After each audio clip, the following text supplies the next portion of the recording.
start with Grant right here. What'd you see from your team in the first half? I thought we played hard. I thought we really played really hard defensively, and on the offensive end, I thought again, the shots, I mean, we're going to shoot the ball. I mean, we worked too hard not to do that, and I'm not sure we had many of them that were what I would call a bad shot. I just felt like, and we knew going in they were going to pack it back in there.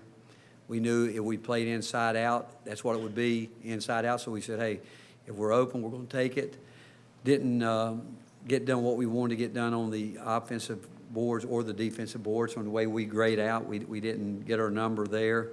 But I do think that we really worked hard defensively, and we're open. We're going to shoot the ball. We got to, again, do a better job on both ends, rebound it. We got to not foul the way we foul. We turned it over. We had our guards, I think, had 9 turnovers between them, and that shouldn't happen. But good effort defensively, and that's a team that I think is going to win games, and they do a lot of good things with their schemes. They with their ball screen action, I thought, again, defensively, we did a lot of different things with their defense, and overall, there were some good things. Obviously, being the first game, there's a lot we got to clean up. Go to Ryan, then Mike, then Andrew. Did you feel like anything changed for you guys offensively in the second half besides just making shots? And it seemed like Tennessee Tech was switching defenses a lot. How did you guys feel like you guys handled that? Well, what we didn't do, again, we felt with the pace that we want to play that we're going to play against tempo presses, 2-2-1 or a 1-2-2. So we had worked on that this week and talked because we still want to play with the pace that we want to play with and really try to make our depth a factor if we can. And we told them they're going to go zone, maybe 1 or 2 passes, 2, 3, 4 passes, but execute what we're doing on the offense or movement. And we didn't do that as well but honestly, we didn't spend a lot of time with it because I thought we would, the older group, we could flow right into it. It's just that we had those early looks in the offense, shots that if you guys have watched this play, we're going to take those shots, but we've just got to do a better job of rebounding. But pace is really important to us. We know people are going to try to slow us down if they can, and we're going to have to work at playing that pace if we want to be able to really use the depth the way we like to. Rick, what did you like about what you got from Josiah, and just how good was it to get him back in the fold? Yeah, it's the first, that's obviously the most he's been out there playing.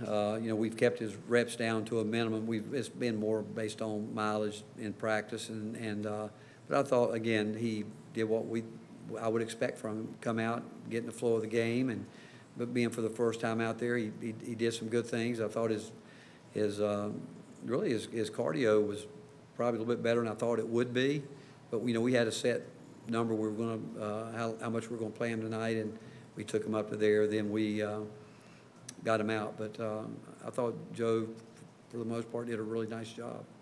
Do you feel like the pace kind of led to some early turnovers, and if so, do you think that's something that'll kind of clean itself up as the season goes on?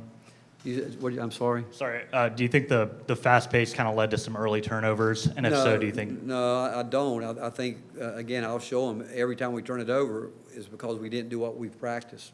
And Urosh had a chance to kick it out. He didn't. He put it on the floor early. And then after that turnover, he came back. And, their first couple points, he fouled a 3-point shooter, left his feet. He gave up 5 quick points early. But I just didn't think he was totally locked in the way he needed to be. But we knew coming in tonight we'd end up playing more of a smaller lineup because of the fact that they could put 4 or 5 guards out there. But we practiced with a fast pace. But again, I could say we can move the ball around, throw it inside, maybe get fouled more, get to the free throw line more. But if we're open, we're going to take our shots. And I think the worst thing is when we get them hesitant, and I don't, again, for the most part, I don't think they were hesitant, but the fact is we ended up the second half shooting it well, which that's more in line with what we do, but there are going to be nights, I'm telling you, that we're going to have great looks at it. It doesn't go in. That's where we've got to be more aggressive and better on the offensive glass. Rob, then Wes, then Ben. Coach Tyreek, I don't know that any of us were surprised that saw him at Gonzaga, but for him to do that in a real game with people in the arena, was that impressive? Well, again, I think the other two games we played were real games too, and obviously more fans here tonight. And again, what can I say about our fan base? I think Tom said we almost had 18,000 people here tonight, which aren't many teams in the country that can say that. And students were awesome with their turnout, but you wonder when they start popping popcorn and the lights come on, how guys will respond. But I'm not surprised. I mean, his demeanor pretty much never changes, and other than the first half against Michigan State where he didn't attempt a shot, every half since then he's been everything that we thought he could be, and he can even do more. His versatility and the things that he does gives us really a terrific weapon. I thought defensively tonight he worked hard too. And what about when he was running the point, was Zakai was out? What did you think of that? Yeah, we've worked with multiple guys bringing the ball down the floor and executing our offense, and the key is getting it down there quick is what we want to do. We want to put a lot of pressure on people early in the possession, and I did not think we did a great job getting our post guys involved early, and some of that had to do with Tennessee Tech doing a great job of getting back and getting deep in there and not giving us early post up and those type things. But Tyreek, he can do a lot of different things, and he's again, I think he and Julian, the more they get settled in, the better we're going to see them become. Rick, when did your sort of mindset on taking threes really start to change in terms of the volume of it? Was it recently, or and what caused it? Was it how kids play these days, or was it what they're doing at the NBA level? What changed that for you? I think I've said it. We have a system, but we're going to adjust it to what we think players are good at. We can shoot the ball. I mean, it's plain and simple. We can shoot it.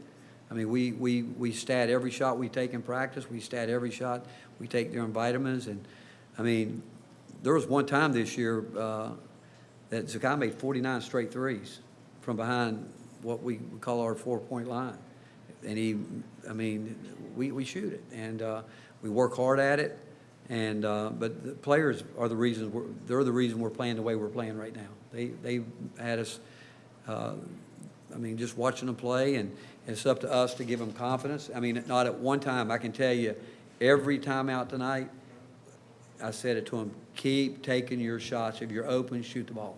And because it goes back, we believe in what we do in practice, and we know how we practice. And if it's open, we expect them to shoot it. Rick, Jemiah at one point had a nice little 5-0 run, three, and a mid-range jumper. How much has he improved offensively, and do you think that you can get that consistently from him this season? I think he's better than what he's played up to this point. I mean, he arguably is probably our most improved player from the returning players. And again, he understands our system. He knows. I mean, tonight he played the 4. Even when Julian was out there, we had him match up because we think he can guard it. We know, and we really believe that our perimeter guys on switches can guard inside. We really do believe that. We got to get our post guys doing a better job on the perimeter when we get into those switching type situations that we're going to get into some, just because of what people do. But the only thing, again, I think he and Santi and Tyreek and Zakai had turnovers tonight that they shouldn't have had, and it all, every one of them was really a poor decision, to be quite frank, trying to do things that, because when a game gets going like that and they're sagged back in there, and again, we keep telling them to play with the post guys because we want the post guys to be involved, but there's certain times you can't get it there. You got to move on, and we didn't do that a few times. Despite it being Julian's first regular season game, he looked really confident out there. What does that say about his mentality, and how does that mentality kind of lead to him being so possibly successful in his first year? Well, I can tell you, we love Julian, and we love him for all the things that he has done from the time he's walked on campus. I mean, he has bought into the program. He's a guy that cares a lot about his teammates. He cares about his own personal game. If you knew how hard he's worked above and beyond what we ask him to do, is something. I think he pressed a little bit early, which I think he has up to this point, which I'm not surprised. He's a freshman, whereas I think you see the difference in he and Tyreek being a fifth-year player. I mean, there is a difference, but that just shows you that. There's a really high ceiling for Julian that he's going to get to, and I thought he was really tried to work hard the second half getting on the glass. I think, like most young players, when he missed some shots, and he can shoot the ball. There's no question he can shoot it. The air ball that he shot from mid-range, he wasn't ready. Shouldn't have taken that shot because he was surprised. And that goes back to our lack of organization on that possession. But he picked up 2 charges. He made a great effort in the second half, going to use his length and getting on the glass. And that's what's exciting. There's just so much more he can add to his game, and the better he also gets to really run the lanes hard is going to help him. And but again, his ceiling is way up there, and he's really just getting started. Go next to Ryan. How would you assess y'all's defensive performance tonight? You know, again, we fouled too much. You know, we did a good job in terms of holding them to what we want from a point per possession total, but didn't do the job on the defensive boards that we needed to do. Didn't, again, foul too much. I haven't seen the deflection chart yet. I know we got our hands on a number of different balls and broke some loose, but I haven't seen that number yet. But overall, they scored 43 points, and we were playing hard, and that's the first step in wanting to be a good defensive team. Now, there's a lot of things we've got to clean up, but we've got to get max effort. We got to get our cardio where we need it from everybody, where there's not a big drop off when the pace gets going for we'd like to get the pace going for 2.5, 3 minutes, and sometimes it could end up being 4. Who knows? But our cardio has got to continue to get better. So there's just no drop off on the defensive end, and certainly at the pace we'd like to play on the offensive end, that we can play at that pace, but execute at that pace. Mike? Rick, what's the plan, I guess, for DJ Jefferson this season, and what went into reaching that point? Well, we just felt with DJ, we think, you know, we're really excited he's here with us. I mean, he's got a load of talent. And he missed some early season practice, which set him way back. It's happened every year when a freshman misses that early season practice, and I think he was out for a couple of weeks with an ankle, and it really set him back, especially with the older group of guys. But you never redshirt a guy unless you know he's going to be a factor in your program, and there's no doubt he's got a chance to be a real factor. And I think it's going to help him tremendously, because everyone that we've ever done that with, it has paid off. If they do their part, and there's no question in my mind, I think he will. Certainly, we hope he will, but we're excited he's here. But just with what he missed early, we just felt like it was going to be really hard for him to catch up. Yeah, we are going to redshirt him. Yeah. All right, Coach, thank you. All right, thank you, guys.